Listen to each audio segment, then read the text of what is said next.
In just a moment, Sleep No More. But first, the Olympic Games. 5,000 athletes, champions of some 70 nations, competing in over 140 events for honor and glory for their countries and for themselves. Just once in every 4 years does this remarkable spectacle take place. This is the year, and NBC Radio is the network that will bring you exclusive, live, on-the-spot coverage of the major events. 17 days of pageantry and excitement that will go down in sports history. Hear it on Olympics 56, beginning November 22nd, exclusively on NBC Radio. Now stay tuned for Sleep No More on NBC. This is Nelson Omstead. Sleep no more.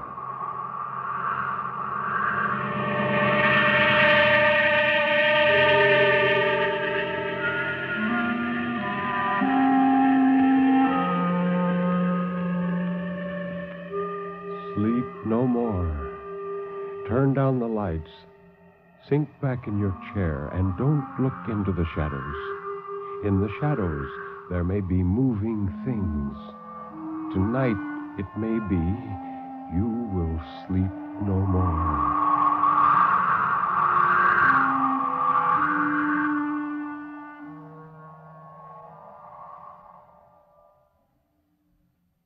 Good evening. This is Ben Grauer introducing tonight's tale of terror, told by Nelson Omstead on the National Broadcasting Company's presentation of Sleep No More. The story of terror can be as simple as a sheeted ghost rattling chains. It can be a complex and hidden world of horror, lurking in such unholy dimensions as only the dead and the moonstruck can glimpse. Or it can be those terrible, fathomless shadows which lie buried deep in the primitive mind of civilized man. And for this evening, well, Nelson Omstead, tell us about this evening's story. The story tonight, Ben, is one of the strangest adventures you've ever heard. The tale of a Navy flyer marooned on a small Pacific island. It's called Conqueror's Isle by that master of suspense, Nelson Bond. Very well, then, let's listen while Nelson Omstead tells us about Conqueror's Isle.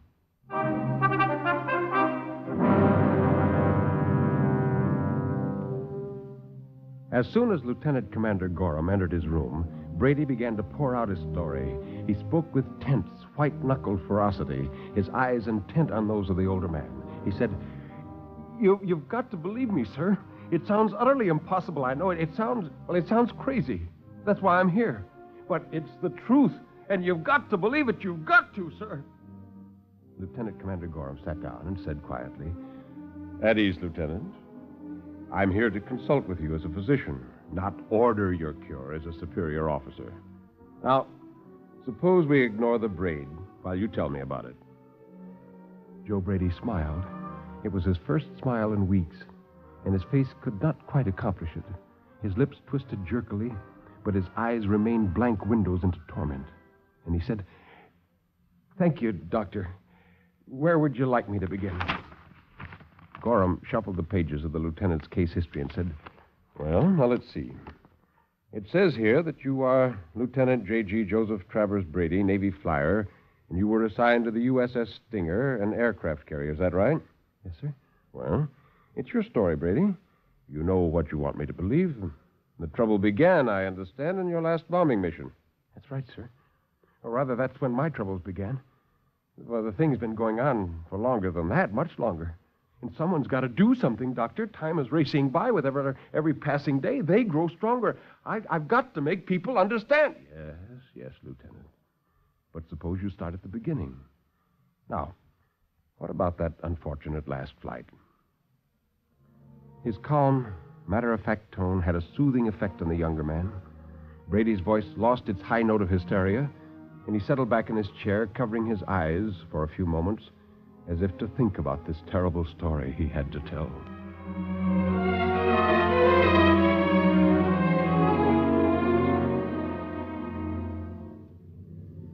Well, sir, we accomplished our mission and started home to the aircraft carrier, and we were cruising the South China Sea when, well, all of a sudden we discovered we were losing elevation like crazy. One of our winged tanks was spraying gas all over the South China Sea. We weren't worried, though. Navy watches out for its own, and we knew that an hour after we were forced to our life rafts, a rescue party'd be out to pick us up. So we reported the bad news to the squadron leader, and with no great dismay, watched the rest of the flight dwindle to black dots as we lurched along, coaxing every last possible mile out of our ruptured duct. It'd be annoying, we thought, and a nuisance, but it wouldn't be dangerous. That's what we thought, being logical guys. But in the South Pacific area, you can toss logic and reason right out the window.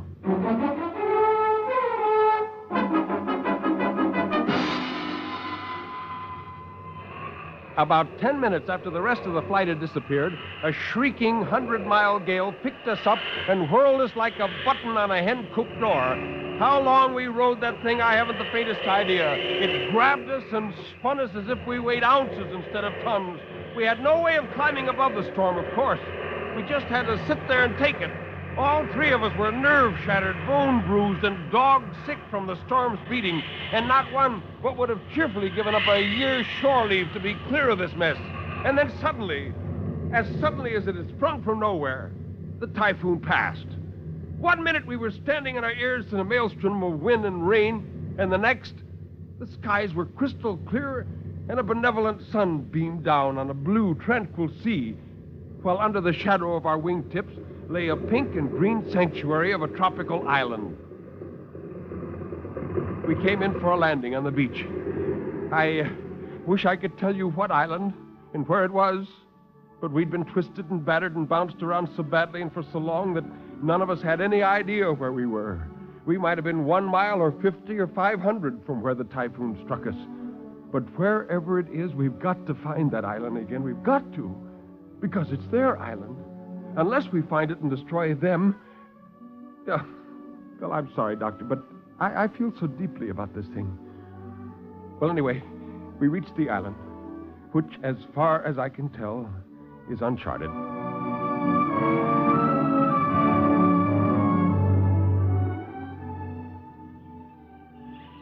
A few minutes after we'd landed, we heard a cheerful hail and looked up to find a white man approaching us from a wall of tropical foliage that spanned the beach. There were several of them, and they smiling and unarmed, and they welcomed us in English with courteous enthusiasm. They had seen us land, said the head of their party, who introduced himself as Dr. Grove, and had hurried out to meet us in case anyone needed medical assistance. Well, I assured him that we were all right, and that we needed only food and rest and a means of communicating our whereabouts to our comrades, who by this time were undoubtedly fanned out over half the South Pacific searching for us. And then Dr. Grove said, "Food and rest you shall have. As for the other, well, those things take time in this primitive country, but we shall see. We shall see." "Well, we have a radio in our plane," I began. But Jack Cavanaugh, our radio man, shook his head at me and he said, "No, we did have, Skipper. It just went out as we sighted the island. Must have got wanged about a bit in that storm." "But you can fix it?" "I suppose so, if it's nothing serious. I'll tell you better after I've had a chance to look it over." "Of course," nodded Grove. "But in the meantime, I hope you'll accept our humble hospitality. We don't have the pleasure of entertaining new guests here very often. It'd be good to chat with all of you. If you will follow me, please." Well, there was nothing else to do, like sheep being led to the slaughter. Blindly, trusting without a struggle, we followed them off the beach into a winding jungle path. It was Jack Cavanaugh who first intimated that there might be something wrong about this setup. Even he didn't really suspect anything. He was just puzzled. He wondered aloud as we pushed forward. "Where from? I don't get it." You don't get what?" I asked him. "That Grove character. He said they saw us land. Only where from? Where the devil do they live? In the trees? I had a good look at this island just before we landed. A good long look. I didn't see the sign of anything that looked like a house." "By heaven, you're right. I didn't either. I wonder if..." But my question was answered before I voiced it. We stopped before a sort of concrete shelter under a sprawling banyan tree, so perfectly camouflaged that you could hardly see it from 10 yards away, much less from the air. Dr. Grove smiled and said, "Here we are, gentlemen." And he touched the button, and a shelter door slid open. if you will be good enough to enter. And I said, enter what? That? Well, now, don't be alarmed. It's merely an elevator. This entrance is from the ground level. An elevator in this jungle? Well, what kind of monkey business is this, anyhow? Do you mean to tell me you live underground? My dear Lieutenant, I'll be glad to explain everything later. It's all very simple, but first I must insist that you... Oh, so now you're insisting, huh? Suppose we prefer not to step into your mysterious little parlor, then what? Well, then, I should be compelled most regretfully to enforce my request. Is that right? Well, guess again, pal. I took out my automatic and held it on him, saying, this is one detail you seem to have overlooked. I overlooked no details, Lieutenant. Would you be kind enough to fire your gun?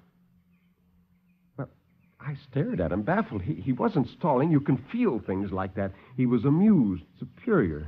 And Jack said, watch yourself, Skipper. It's a trick. He wants you to shoot. The sound will bring help. Wrong, my friend. I need no help. And he slipped a hand into his breast pocket. Very well. Since you won't accept my invitation.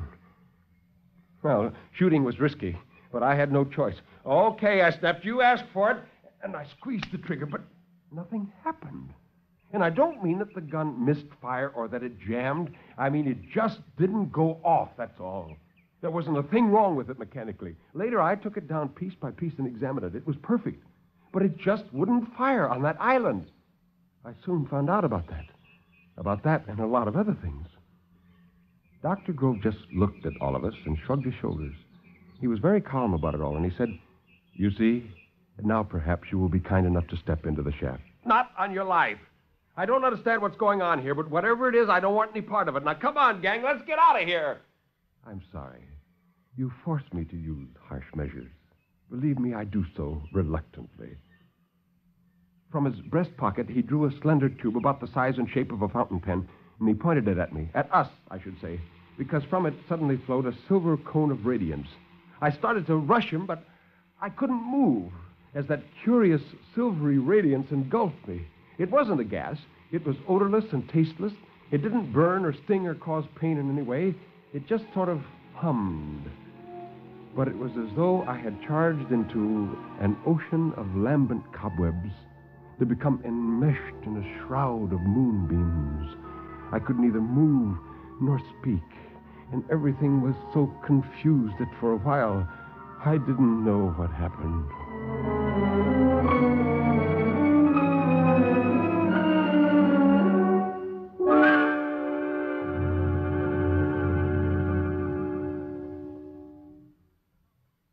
It must have been just a short time later that I felt hands lifting, carrying me.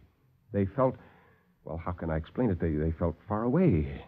I could see, but only straight ahead of me. I couldn't move my eyes. And then I sensed, rather than felt, the motion of our swift descent. Dr. Grove leaned over me, thrusting himself into my line of vision, and he said, I'm sorry, Lieutenant. I sincerely regret having had to inconvenience you. But you see, firearms won't work on this island. No explosions of any kind are permitted, unless by special arrangement. We have means of hampering your primitive mechanical devices. That's why your gun didn't fire, and why your radio will not operate. I was filled with 1,000 questions, but I couldn't ask them. Then the sensation of movement stopped. I heard the elevator door slide open, and our captors lifted us again, and I saw the metal ceilings of long, well-lighted corridors and heard voices proclaiming the presence of many more persons in these subterranean vaults.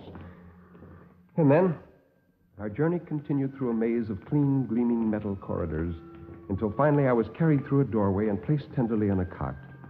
A light covering was thrown over me. Its pleasant warmth made me realize how weary I was. I couldn't close my eyes, but the lights were dimmed slowly. And at last, in utter darkness, I forgot my troubles in sleep.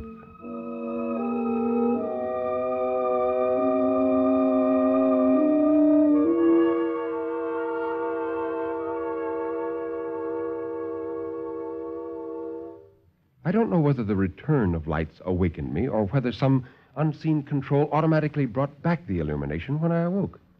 At any rate, I roused from my slumber to find the room bright again. Even more important was the fact that I could move. I leaped from my cot and sprang to the door on the other side of the room, but as I had expected, it was locked. So I gave it up for the time being, any idea of attempting to escape, and I set myself to studying my surroundings. For one thing, I was alone. Apparently, our captors had assigned each of us to a separate chamber. This one was Spartan in its simplicity. 4 walls of a dull, gray metallic substance I could not immediately identify. A cot, a chair, and a desk were the only furnishings. What amazed me most was that there were no lighting fixtures. I looked in vain for any source from which originated the pleasant and flickering illumination that flooded the room. I found nothing. The flow of light was constant, and oddly enough, there were no shadows. I think that's when I started to get frightened. I don't mean flabby-lipped or knock-kneed scared, but cold and awed and numb, like, well, the way a trapped rabbit must feel. Suddenly, desperately, I needed the reassurance of my comrade's presence. I raised my voice and shouted. There was no reply. The impassive walls should have echoed the panic of my voice, being metal, but like everything else in this strange place, it behaved unnaturally. It absorbed the sound, sopping it up as a sponge absorbs water. I shouted again and again, and then suddenly I heard the faintest sound behind me, and I whirled. Dr. Grove was stepping through the wall. Now, you must understand me here. I said through the wall, not the door. The door was in front of me, but Dr. Grove stepped into my cell through the solid metal wall. I know you're going to say that such a thing is impossible. To us, it is. To them, nothing is impossible. Nothing. Well, as I was saying, Dr. Grove stepped through the wall, and strange as it may sound, in that moment my panic ended. Oh, I still feared, yes, but I feared as a man fears a god or a demon. I looked on him with awe, knowing him to be as far above and beyond me in the life scale as I am superior to a dog or a beast of burden. So it was we talked, not as man to man, but as man to a lesser creature. And I was the lesser creature. He was the master. I was the serf. And he told me many things.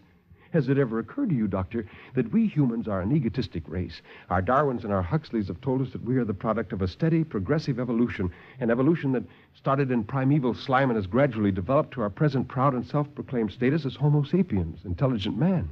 But perhaps we're not so intelligent as that. There dwells upon Earth today a race representing the next step in man's progress, a people to whom our thoughts are as immature and elementary as the prattling of infants is to us. They begin where we leave off. The hard-won learning of our best brains is theirs intuitively. They sense what we must study. And what they must study, we can't even begin to grasp. They are the new lords of creation, not Homo sapiens, Homo superior. Now, how they came to be, that's one thing even they don't know. There's a force called mutation, which you, as a doctor, must understand better than I. By mutation, a white rose appears among the red, and the white rose breeds true from that time on. The new men are mutants. They, or the first of them, were born of normal parents, but from the cradle they sensed that they were different. Having a telepathic instinct, they were able to discern their brothers in a crowd or even over long distances, and they banded together. Long ago, how long, Dr. Grove didn't tell me, the new men decided they must isolate themselves from us. It was a logical decision. They had no more in common with us than we have with our pets, our dogs and cats. So they sought this secluded island in the Pacific far from lesser man civilization, and they went underground to escape detection. And there they live and study and learn and wait with infinite patience for the day when they must emerge and take over the world which is theirs by inheritance, even as Homo sapiens took it over from his beetle-browed forebear, the ape man. Oh, Dr. Grove explained it this way. He said, you see, we are few in number, but we increase with each passing year.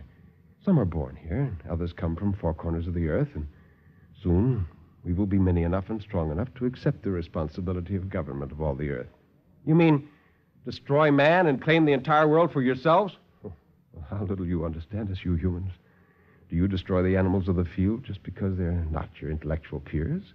Our obligation is to keep and protect you, to act as your friendly guardians in a world that will be strange to you and frightening. Yes, frightening. I saw the dread and horror in your eyes when I walked in. You didn't understand how I passed through a wall that to you seemed solid, and not understanding, you feared.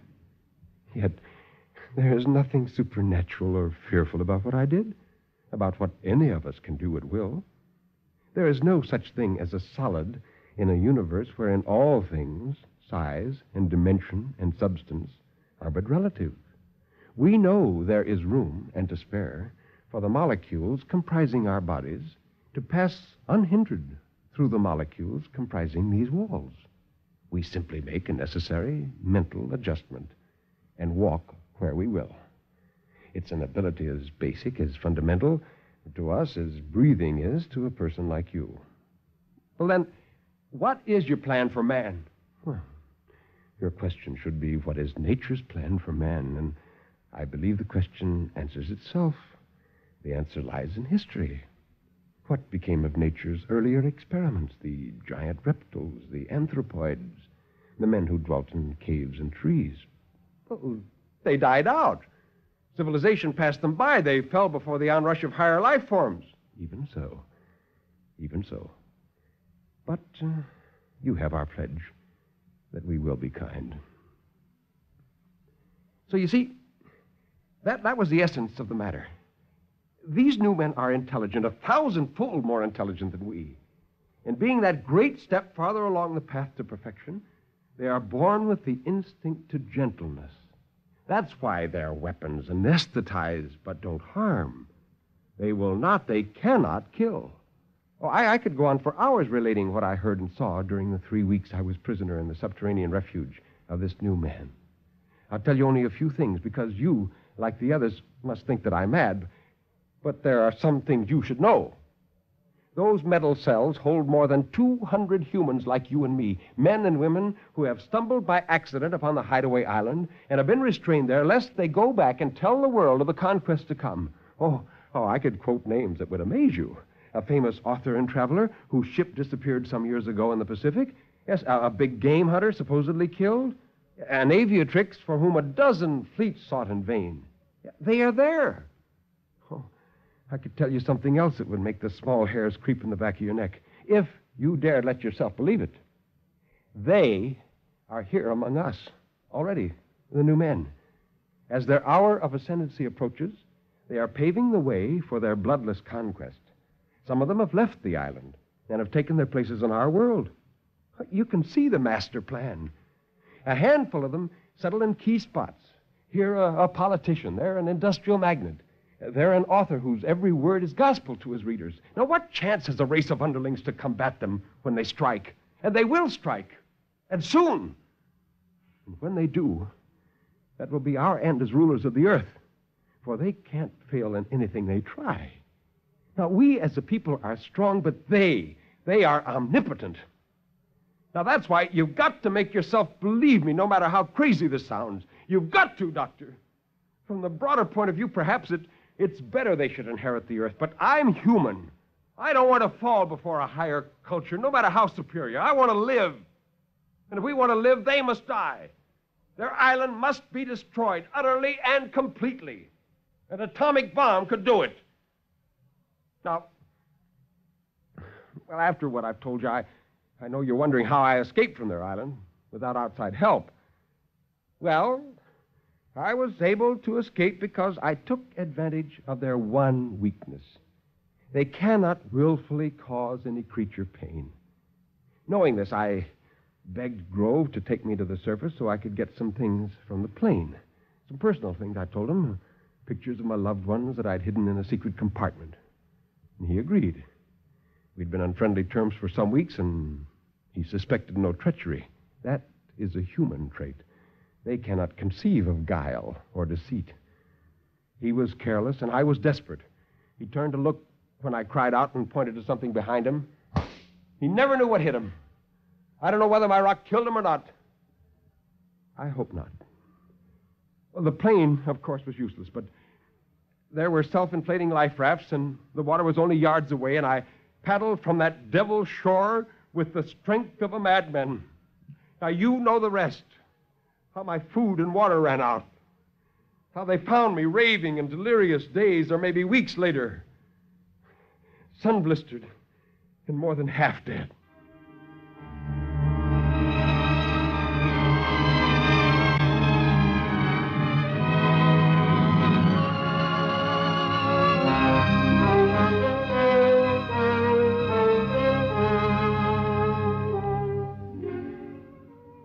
Dr. Gorham nodded and quietly closed the memo book in which he had scratched only doodles. Brady sat in his chair as if exhausted from the memory of his experience. Well, Lieutenant, said Dr. Gorham, it's been a pleasure listening to your story. Brady looked at Dr. Gorham for a moment and said, You don't believe me either, do you? Well, I'll make a report to my superiors. Please be patient and try not to worry. Good day, Lieutenant. Oh, go to the devil. Oh, go to the devil. The doctor gazed compassionately at the young man for an instant, shrugged, and left the narrow chamber. Outside, another medical officer greeted him. Hi there, Gorham. You talked with him. Well, what's your verdict? Gorham touched his forehead. A clear case of persecution mania, in amazing form. So I've never heard a tale so complete and logical, but, well, do what you can for him. I'm afraid he's going to be here for a long time, perhaps for as long as he lives. Turned loose, he might be dangerous. Yes, it's tough. A nice boy, too. But it does nasty things to a man floating for weeks in a life raft. He was the only one of his crew to survive. Well, Doctor, will you have lunch with me? No, thank you. I've got to run along. I have to turn in a report and a recommendation on this case. Of course. I'll see you later, then. The other medico disappeared down the spotless corridor of the metal ward. Gorham pondered briefly, orienting himself. He was in the west wing of the hospital, facing the street. His car stood at the curb just outside. He was very busy. There was so much work to be done, so much. And if he walked through the anteroom, some fool was sure to delay him and drag him into a long-winded discussion. He didn't feel a bit like talking. He wanted to get out of this place and forward his report that the Brady case was closed, that there would be no more trouble from that source. He glanced swiftly up and down the corridor. There was no one in sight. His senses told him the street was also deserted. There was no danger of his being seen. So, Dr. Gorham turned and walked quietly through the wall.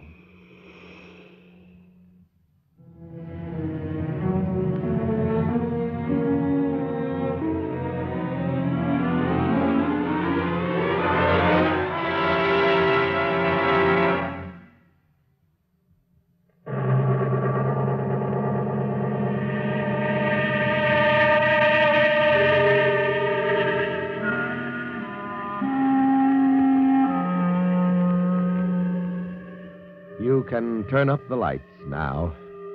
You can look around you. Nobody is there, really. Everything is all right, isn't it?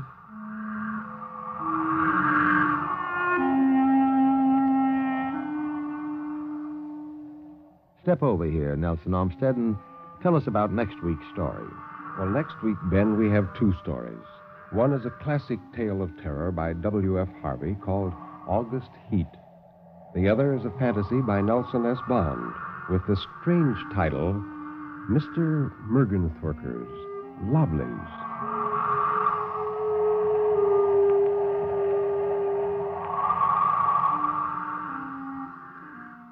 You have been listening to Sleep No More, an NBC Radio Network production directed by Kenneth McGregor. Mr. Omstead's albums are recorded exclusively for Vanguard Records. Until next week, when Nelson Omstead will again be here in person, this is Ben Grauer bidding you good night.